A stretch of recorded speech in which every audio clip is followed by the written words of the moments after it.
प्रधानमंत्री नरेंद्र मोदी अमेरिका पहुंच चुके हैं। पीएम मोदी को अमेरिका की सरकार ने वॉशिंगटन के सबसे ऐतिहासिक ब्लेयर हाउस होटल में ठहराया है। 200 साल पुराने ब्लेयर हाउस में रुकने वाले लोगों की वजह से इसे दुनिया का सबसे एक्सक्लूसिव होटल कहा जाता है। Blair house hotel white house के सामने है। इस होटल में दुनिया के सबसे ताकतवर व्यक्ति ही रुक सकते हैं। Blair house Vladimir Putin, queen Elizabeth, Winston Churchill जैसे दुनिया के कुछ चुनिंदा और बड़े नेताओं की मेजबानी कर चुका है। दोस्तों, भारत के वज़ीर आज़म नरेंद्र मोदी जो हैं, उन्होंने पहली मीटिंग ही तुलसी गैबर्ड से की है, right after landing in Washington DC.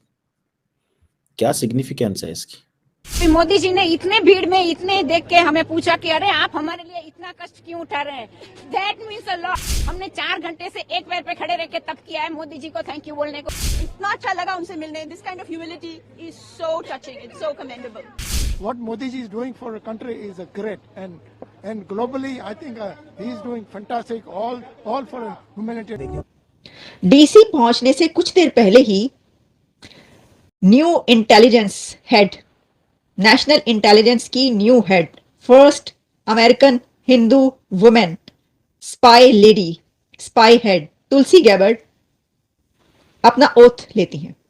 उनकी ओथ टेकिंग सेरेमनी होती है, स्वेरिंग इन सेरेमनी, जो कि प्रेसिडेंट ट्रंप उसमें होते हैं और वो हलफ उठवाते हैं। और तुलसी गैबर्ड अपनी ये ओथ टेकिंग सेरेमनी के साथ ही जो फर्स्ट लीडर दुनिया का पहला लीडर जिससे अमेरिका की new intelligence head, first American Hindu spy lady Tulsi Gabbard मिलती हैं, वो भारतीय वजीर आजम नरेंद्र मोदी हैं। जय हिंद दोस्तों, जय श्री राम। देखिए, चर्चा और सोचने वाली और कहने वाली वीडियो का रिएक्शन है, और किस बारे में वो आप लोगों को बताऊंगा। उससे पहले बताते हैं, मोदी साहब 36 घंटे अमेरिका में रुकेंगे और 6 बड़ी बड़ी मुलाकातें होंगी। पहली मुलाकात है जो हो चुकी है, तुलसी गबाड़ हिंदू बेटी।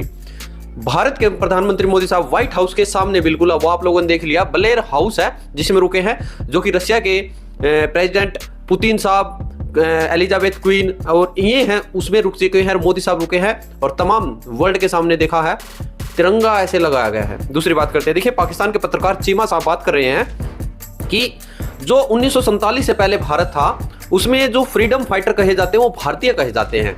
1947 से पहले पाकिस्तान 1947 में बना, 71 में बांग्लादेश बना, कि भाई वो बांग्लादेशी भी तो हो सकते हैं, पाकिस्तानी भी तो है फ्रीडम फाइटर। मैं बताऊं चीमा साहब, 1947 से पहले और 1947 से पहले जब पूछा जा रहा था, लोग अपने मुल्क, अपने देश को आजाद करने के लिए जहां पर लड़ रहे थे, तुम्हारे लोग आजादी के लिए नहीं लड़ रहे थे, तुम्हारे लोग पाकिस्तान के लिए लड़ रहे थे, तुम्हारे लोग इस्लाम के लिए लड़ रहे थे, तुम्हारे लोग, ये मैं कह सकता हूं भाई दावे के साथ, ये खून है ही नहीं भारत का। आप लोग एक बार वीडियो देखिए, उसके बाद बात करेंगे।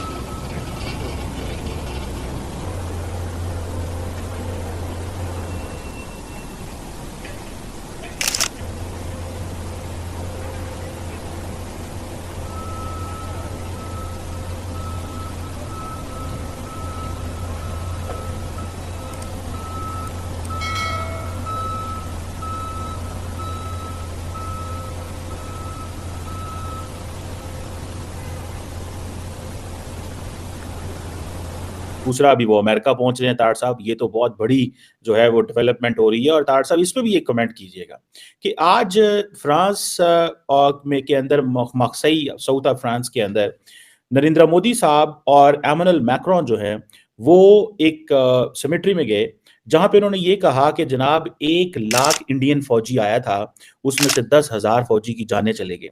ताड़ साहब, जरा इस पे थोड़ा कमेंट जरूर कीजिएगा कि इंडिया तो प्री पार्टीशन हिस्ट्री को क्लेम करता है, वो लोग जरूरी तो नहीं वो इंडियन थे, वो तो पाकिस्तानी भी उस वक्त में आते हैं, जो आज का पाकिस्तान है, ये जो बांग्लादेश है, लेकिन इंडिया सिंगल हैंडेडली सारी की सारी हिस्ट्री को क्लेम करता है। और पाकिस्तान 1947 से पहले का जिक्र करना भी नहीं। वो जो ताल्लुक इंडिया और फ्रांस जोड़ते हैं वर्ल्ड वॉर 1 का, वो ताल्लुक तो बांग्लादेश का भी है, पाकिस्तान का भी है, सबका है। जरा इस पे भी जरूर कमेंट कीजिएगा कि इस पे आप क्या सोचते हैं। और ये जो मोदी साहब का दौरा है फ्रांस का, इसको भी कंक्लूड करें, और ट्रंप साहब कैसे एंगेज करेंगे। चीमा साहब, सबसे पहले जो 2 ऑप्टिक्स या आर्टिफिशियल इंटेलिजेंस की वो उनकी ट्रिप था, जिसको को चेयर किया, सबसे बड़ी, देखिए, बहुत बड़ी बात है कि भारत का वज़ीर आज़म जिसने को चेयर किया, और फिर उन्होंने कहा कि अगली सदी में artificial intelligence will be humanity का कोडिंग करेगी चीजें। अमेजिंग।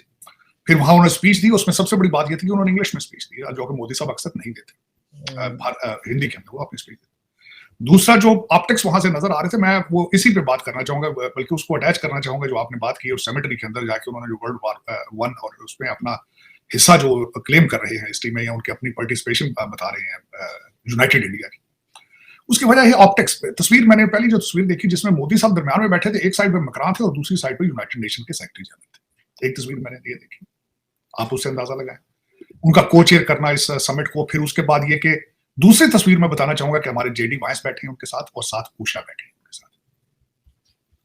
फिर उसके बाद भारत का इस वक्त अगर देखा जाए तो कटिंग एज टेक्नोलॉजी में भारत का कद काट देखा जाए इस वक्त, उनकी आर्टिफिशियल इंटेलिजेंस तो छोड़े, जबकि इंटरनेट सारी के अंदर उनकी पार्टिसिपेशन, माइक्रोसॉफ्ट, सुंदर पिचाई अगर देखें वो भी भारत के वो थे वहां बोलने वाले स्पीकर। तो फिर भारत का असर रसूख इस इंडस्ट्री के अंदर और फ्यूचर के अंदर बहुत ज्यादा है, बहुत ज्यादा। बल्कि मैं हमेशा आपको बार बार ये कहता हूं, चीमा साहब इजराइल के बाद दूसरे नंबर पर इस वक्त भारत है, बल्कि मैं समझूंगा कि भारत इजराइल को भी क्रॉस कर रहा है, क्योंकि अपनी पॉपुलेशन की वजह से, और फिर दूसरा उसकी वजह एपेटाइट टू ग्रो, और फिर एजुकेटेड यूथ जो है मिडिल क्लास, उससे अगले लेवल पे जा रहे हैं। मैं उसमें अर्ज करना चाहूंगा कि मैं कई अल्फाज भूल नहीं पाता इस वक्त भी, जब यहाँ पे नेतन्याहू साहब आए प्रेसिडेंट ट्रंप को मिलने के बाद, जो उन्होंने प्रेस कॉन्फ्रेंस की या स्पीच दी, तो उसमें भी उन्होंने कहा कि हम आज जो जंग लड़ रहे हैं इसमें तजर्बात कर रहे हैं, और जो सिस्टम हम आगे नए बनाएंगे वो हम अमेरिका के साथ शेयर करेंगे। हमें सिर्फ अमेरिका की जरूरत नहीं है, अमेरिका को भी हमारी जरूरत है।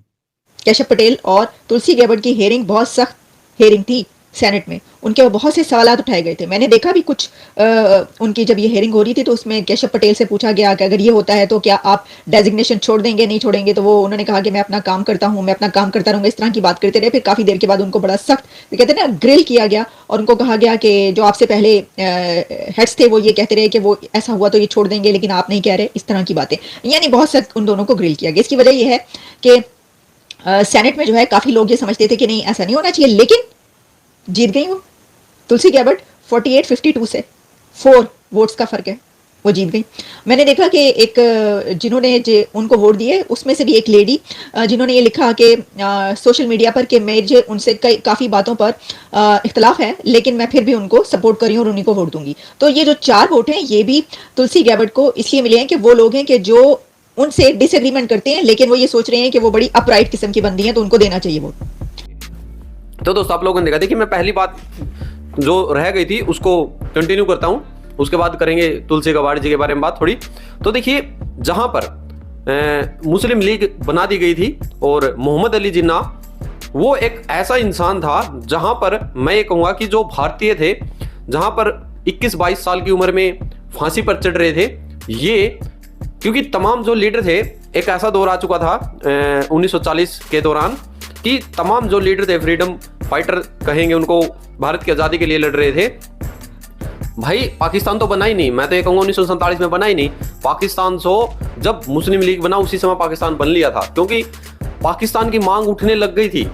तो जिस लोगों के माइंड में उस समय पाकिस्तान की मांग थी तो वो भारत के तो थे ही नहीं। अगर वो भारत के होते तो भारत के लिए लड़ते, भारत को आज़ाद करवाते, अंग्रेजों को भगाते, उसके बाद पाकिस्तान के बारे में सोचते। ये बात मानने वाली है ना। तो जो इनका एक और था वो चौधरी लियाकत अली, पता नहीं क्या कुछ नाम था, जिसने पाकिस्तान की मांग भी की थी। तो ये ऐसे ऐसे लोग थे। और तो फ्रीडम फाइटर वो होते हैं जिनके लिए पहले अपना देश होता है, सरजमी होती है, उनका धर्म बाद में होता है। आज 1947 के बाद पाकिस्तान बन चुका। आज मैं पाकिस्तानी से किसी से बात कर लूँ, पूछ लूँ, रिएक्शन देखते हैं यहाँ पर रोज। एक बंदे से पूछ लो मजहब पहले या देश पहले, मजहब पहले। भाई उनके लिए तो आज पाकिस्तान भी नहीं तो फ्रीडम फाइटर कैसे कहते हैं चीमा साहब उनको? आपकी क्या राय है? जय जवाहर, जय श्री राम।